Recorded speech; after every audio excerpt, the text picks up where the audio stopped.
बिस्मिल्लाहिर्रहमानिर्रहीम।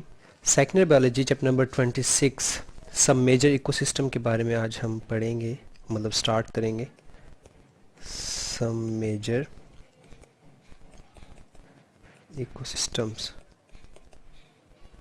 तो हम इसमें जो मेजर इकोसिस्टम्स हैं उनके बारे में पढ़ेंगे और फिर बाद में हम पाकिस्तान के इकोसिस्टम्स के बारे में भी डिस्कवर करेंगे, किस किस्म के इकोसिस्टम पाकिस्तानी इलाके में पाए जाते हैं। सही। स्टार्ट इकोसिस्टम के बारे में हम पहले पढ़ चुके हैं। इकोसिस्टम क्या होता है इससे पिछले लेक्चर के अंदर हमने डिटेल में पढ़ा था कि लाइक इकोसिस्टम में एनर्जी फ़्लो किस तरह होती है, फिर कौन कौन से कंपोनेंट्स होते हैं इकोसिस्टम के और क्या क्या टाइप्स होती हैं इनकी। इकोसिस्टम के बारे में पढ़ने से पहले थोड़ा बहुत हमें आइडिया होना चाहिए क्लाइमेट किसे कहते हैं। क्लाइमेट बेसिकली एक ओवरऑल सिचुएशन होती है, ठीक है। ओवरऑल सिचुएशन ऑफ वेदर के जो मौसम है उसकी जो कह लें कि जो ओवरऑल कंडीशन होगी उसे आप क्लाइमेट कहेंगे, ठीक है। जबकि अगर हम क्लाइमेट वर्सेस वेदर करके देखें, ठीक है, क्लाइमेट से मुराद माहौल जो होता है, सही, और वेदर एक किस्म का कह सकते हैं मौसम। सही। तो मौसम चेंज होता रहता है, मतलब वेदर डेली बेसिस पे भी होता है, वीकली बेसिस पे, मंथली बेसिस पे चेंज होता रहता है। लेकिन क्लाइमेट जो है ना, इसको चेंज होने में सदियां लग जाती हैं, मतलब सैकड़ों साल लगते हैं चेंज होने में, या हज़ारों साल लग जाते हैं चेंज होने में। सही। सो अगर हम इनको डिफाइन करने की कोशिश करें, किस तरह करेंगे, लाइक क्लाइमेट जो सा है, it is overall pattern of weather, overall pattern of weather, ठीक है। और ये प्रिवेल करता है फ्रॉम ईयर्स टू ईयर्स या सेंचुरी टू सेंचुरी, ये प्रिवेल करता है, that prevails years to years और सेंचुरी टू सेंचुरीज, ठीक है। ईयर्स टू ईयर और इवन सेंचुरी टू सेंचुरीज जो है ऐसे चेंज होने में टाइम लग जाता है किसी भी ख़ास इलाके के हिसाब से, सही। जबकि जो वेदर है, ये जो है ना, ये शॉर्ट टर्म फ्लक्चुएशंस होती हैं इसकी, मतलब शॉर्ट टर्म फ्लक्चुएशंस किस में होगी, फ्लक्चुएशंस किस किस में हो सकती है, लाइक टेम्परेचर में हो सकती है, ठीक है। एकदम दिन के टाइम सर्दी, सॉरी सुबह के टाइम सर्दी होती है, दोपहर को गर्मी हो जाती है, मतलब एकदम वेदर चेंज हुआ है। फिर नमी, ह्यूमिडिटी जिसे आप कहते हैं कि नमी में तब्दीली आ जाती है, सुबह ज़्यादा होती है शाम को कम। क्लाउड कवर, ठीक है, कि बाज़ का ये होता है कि दोपहर में एकदम बादल आ जाते हैं, सो क्लाउड कवर, ये भी वेदर चेंजेस में। इस तरह वाइंड है, हवा चलना शुरू हो जाए, सो ये भी वेदर के अंदर आएगी, ठीक। कि नहीं, जो शॉर्ट टर्म फ्लक्चुएशंस हैं ये वेदर के अंदर काउंट होते हैं। जबकि ओवरऑल पैटर्न जो वेदर है, जिस तरह अगर हम पाकिस्तान की बात करें तो पाकिस्तान के क्लाइमेट के अंदर 4 सीजन्स हैं, सही।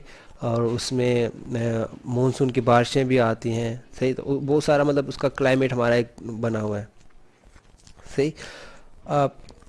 अब हम देखते हैं कि जो इकोसिस्टम्स हैं इनकी टाइप्स कितने किस्म की हो सकती हैं। सो इकोसिस्टम्स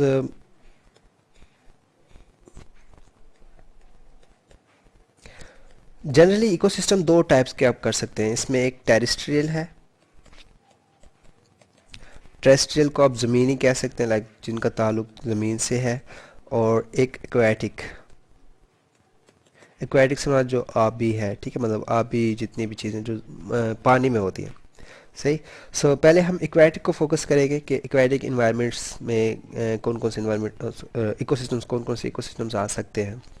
सो ये छोटी सी एक एग्जांपल भी है एक्वेटिक इकोसिस्टम की। सॉरी, ये एक्वेटिक ए से है।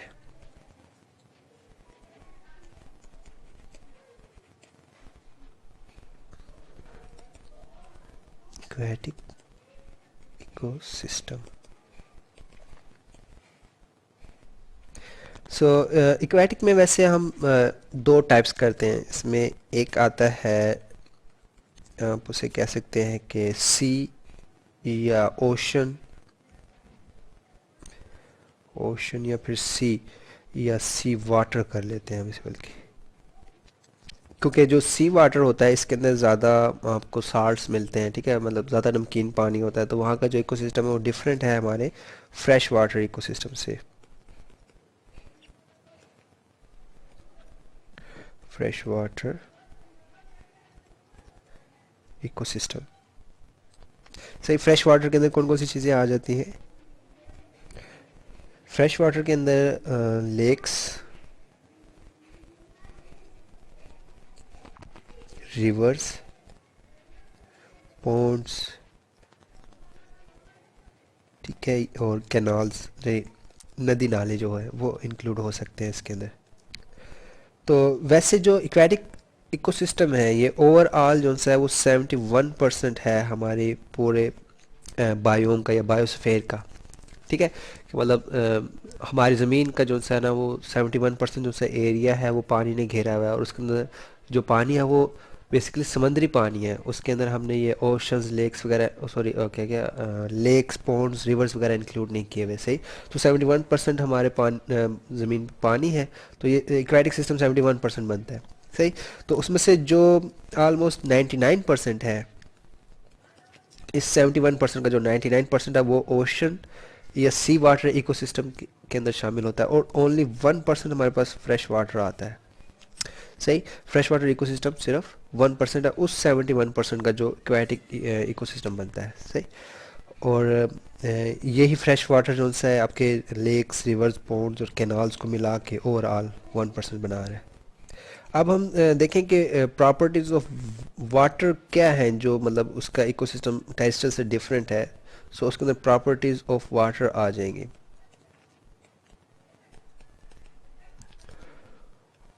ऑफ वाटर, सो वाटर में सबसे पहली प्रॉपर्टी जो उसका टेम्परेचर है। ठीक है, कि जो इसका टेम्परेचर है इसमें फ्लक्चुएशंस बहुत स्लो होती है। टेम्परेचर में जो फ्लक्चुएशंस होंगी ना, कि लाइक जिस तरह हवा में तो एकदम सर्दी एकदम गर्मी आ जाती है, लेकिन पानी में एकदम नहीं होती। सही, मतलब स्लोअर देन एयर है। ठीक है, यानी delta T is slower then air. ठीक है, एयर के मुकाबले में जो वाटर का टेम्परेचर है वो स्लोअर है।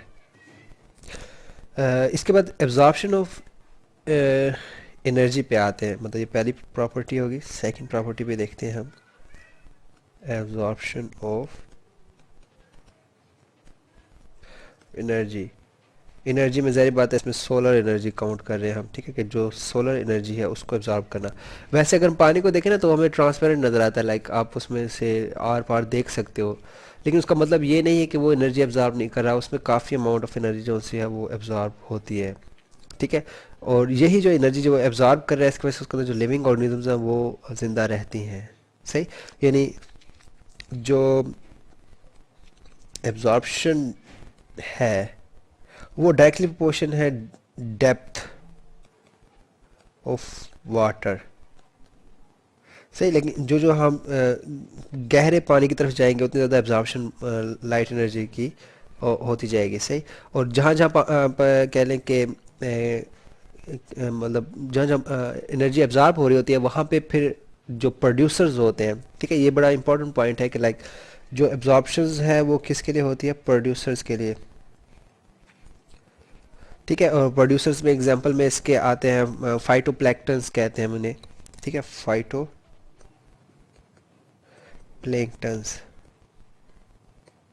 ठीक है, वो पौधे होते हैं, छोटे छोटे पौधे होते हैं जो समंदर में रहते हैं और मतलब एब्जॉर्ब करते हैं लाइट को और फोटोसिंथेसिस करते हैं, फूड जनरेट करते हैं। सही, they are producer of aquatic ecosystem. वो इसी डेप्थ रेंज में होते हैं, मतलब ये 600 फीट आलमोस्ट होती है जहाँ तक लाइट जो सी है वो मतलब एब्जॉर्ब होती है। ठीक है, 600 फीट तक मैक्सिमम, 600 फीट के बाद 600 फीट तक जो फाइटोप्लैंक्टन्स हैं वो वहाँ पे मौजूद रहते हैं और वो फोटोसिंथेसिस के ज़रिए उधर मतलब फूड जनरेट करते हैं। सही, और लेकिन हम 600 फीट से नीचे जाएंगे तो फिर वो लाइट जो सी है मतलब फोटोसिंथेसिस के लिए काबिल नहीं रहेगी, मतलब लाइट ख़त्म, अंधेरा शुरू हो जाएगा, कह लें एक किस्म का। सही, सो एब्जॉर्प्शन ऑफ एनर्जी वो भी होती है इसके अंदर। अगर हम, अच्छा ये एक छोटी सी एग्जांपल आ रही है इसमें फ्रेश वाटर इकोसिस्टम की ना, तो लाइक आपके जो शोर्स या कह लें कि जो बीचेस होते हैं वहाँ पे पौधे होते हैं। ठीक है, फिर ऐसा ऐसा नीचे जाएंगे तो ये फाइटोप्लैंक्टन्स हैं सारे। ठीक है, और ये फोटिक रीजन है। फोटिक रीजन से क्या मरा था कि नहीं, यहाँ पे लाइट एब्जॉर्ब हो रही है। सही, तो यहाँ पे फाइटोप्लैंक्टन्स होते हैं इस रीजन के दरमियान में। सही। और फिर नीचे जाके A40 का मतलब यहाँ पे फोटोसिंथेसिस नहीं हो सकती, तो प्रोड्यूसर ज़्यादातर ऊपर वाले 40 रीजन के अंदर रहते हैं। सही। अच्छा, न्यूट्रिएंट्स की अगर हम बात करें थर्ड पे, न्यूट्रिएंट्स का बड़ा इंपॉर्टेंट इस है कि लाइक अगर हम कहें कि यहाँ पे प्रोड्यूसर्स हैं, ठीक है, आपके प्रोड्यूसर सारे यहाँ पे बैठे, तो नीचे वाली लाइफ तो बिल्कुल डेड हो जानी चाहिए क्योंकि नीचे तो प्रोड्यूसर्स नहीं है। लेकिन होता है ऐसा नहीं है कि लाइक जो न्यूट्रिएंट्स होते हैं ना, वो प्रोड्यूसर्स में से नीचे आते जाते हैं। ठीक है, जो न्यूट्रिएंट्स है वो ग्रेविटी की वजह से नीचे बैठते जाते हैं। सही। यानी न्यूट्रिएंट्स इन एक्वेटिक environment या aquatic ecosystem tend to be concentrated near the bottom sediments। ठीक है, वो नीचे आके कंसंट्रेट होते जाते हैं। ठीक है, और फिर ये न्यूट्रिएंट्स जो से नीचे लेयर बना देती है। Nutrients in aquatic ecosystem tends to concentrate, ठीक, मतलब जमा होते जाते हैं एट द बॉटम, बॉटम में। ठीक है, bottom of ecosystem, aquatic ecosystem के बॉटम में जाके वो जमा होना शुरू हो जाता है। तो जो नीचे वाली लाइफ होती है वो इस वजह से ज़िंदा रहती है। सही। और दूसरा ये भी होता है कि लाइक प्रोड्यूसर्स के जो प्राइमरी कंज्यूमर्स होते हैं, ठीक है, उनको फिर टर्शरी कंज्यूमर्स होते हैं जो बॉटम में जो होते हैं वो उनको ईट करते हैं। सो इस तरह भी एक फूड चेन या फूड वेब डेवलप होती है किसके अंदर, एक्वेटिक इकोसिस्टम के अंदर। सही। और यहाँ पे सबसे जो प्लस पॉइंट है जो एक्वेटिक इकोसिस्टम का है कि अबंडेंट वाटर मौजूद होता है। अबंडेंट वाटर, ठीक है, और विद अप्रोप्रिएट टेम्परेचर होता है कि मतलब जो टेम्परेचर होता है पानी का वो ऐसा चेंज नहीं होता जिस तरह एयर का चेंज होता है। सही। और क्योंकि पता है हमें कि वाटर जो है वो एसेंशियल कॉन्स्टिट्यूंट है या एसेंशियल रिक्वायरमेंट है लाइफ के लिए। सो क्योंकि पानी ज़्यादा मकदार में है तो इस वजह से भी सर्वाइवल जो है वो मुमकिन है एक्वेटिक लाइफ की। सही। और इसके साथ अप्रोप्रिएट टेम्परेचर भी होता है। ठीक है, और टेम्परेचर के लिहाज से कह लें कि जो समुद्री लाइफ है वो भी डिस्क्राइब की जाती है। सही, कि मतलब मुख्तलिफ एक्वेटिक लाइफ मुख्तलिफ टेम्परेचर रेंजेस के ऊपर ग्रो मतलब ज़िंदा रह सकते हैं। सो इसके लिहाज से भी आप उसे आइडेंटिफाई कर सकते हैं। सही। ये आप कह सकते हैं कि वाटर क्योंकि एसेंशियल पार्ट है, water is essential requirement for life।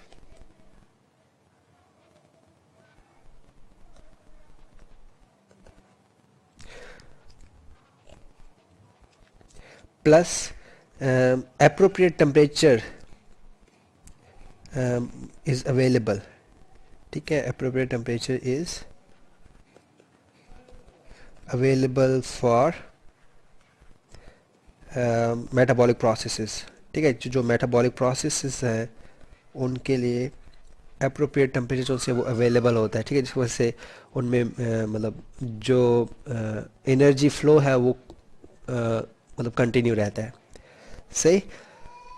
अ, अगर हम देखें प्रोडक्टिविटी ऑफ इकोसिस्टम, ठीक है, अगर हम अलहदा से एक हेडिंग में डिस्क्राइब करें प्रोडक्टिविटी ऑफ इकोसिस्टम, ये सारी डिपेंड करेगी एनर्जी एब्जॉर्प्शन पे। ठीक है, depends on sorry how much energy is absorbed.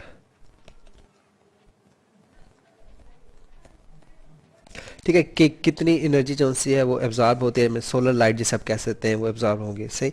तो सबसे पहले आपके पास जो कोई भी एक्वेटिक इकोसिस्टम है उसके अंदर सबसे पहले प्रोड्यूसर्स आएंगे।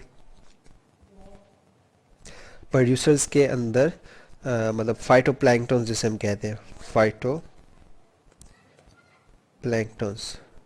सही। प्रोड्यूसर्स जो से हैं वो सनलाइट एनर्जी को एब्जॉर्ब करेंगे। ठीक है, दे विल एब्जॉर्ब सनलाइट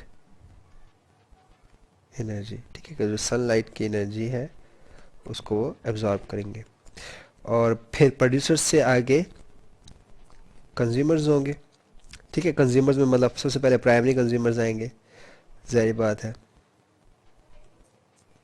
वो होते हैं ज़्यादातर जू प्लैंक्टन्स, जू